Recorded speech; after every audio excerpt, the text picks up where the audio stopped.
So here we have the Serpentine Pole exercise that I quite like to use with some clients. So looking at why we would use this really helps with our ability to turn, looking at our next fence and also working on our lead changes, and also just helping the horse's balance and accuracy around those turns.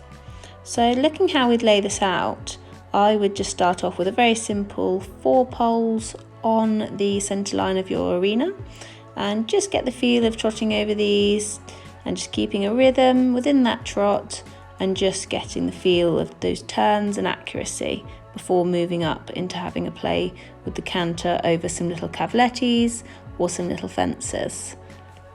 However, before moving up to your cavalettes or fences, you could have a little play over some trot poles on a serpentine. This could be done on either a 3-loop serpentine or almost a 2-loop, or otherwise known as kind of figure of 8 in the arena, just with those trot poles, really getting the rhythm and just getting used to the feel of that exercise.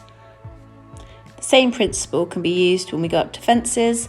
It doesn't have to be 4 along the centre line, you can move down to 3. The pony in question in these videos is quite a nimble little pony that quite likes to rush, so we've used just a few more fences, but you can always just use the 3 instead of the 4. So here is Beanie and Izzy doing our trot poles exercise before moving up to our cavalettes or little jumps. Just trying to really establish that rhythm and connection just around those bends and keeping that rhythm throughout those poles, which is quite difficult with this pony as it's not the easiest to ride. But here she's doing a really good job of just settling her pony in that trot and just establishing that she's got that control before moving up to her cavalettes.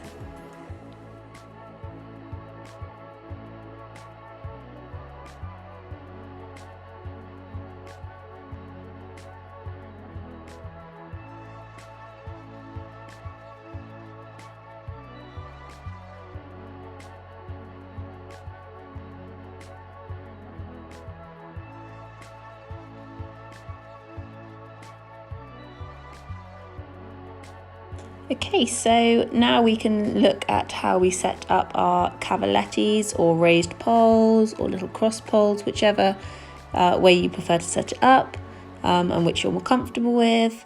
So here we have just a diagram of how you could actually use 3 across that centre line instead of the 4 and also use them just to practice jumping possibly at angles as an almost separate exercise if needs be. Or also if it just makes it a bit easier, if it's a little bit tight coming across your arena if you're on a slightly less balanced horse. So here we've got Izzy again on Beanie, just showing us how to do this exercise. As I said before, it was quite a nimble pony, so we've got the 4 poles over the centre line. So she's just showing us now, just keeping that rhythm, just established around that serpentine, doing the lead changes over those poles.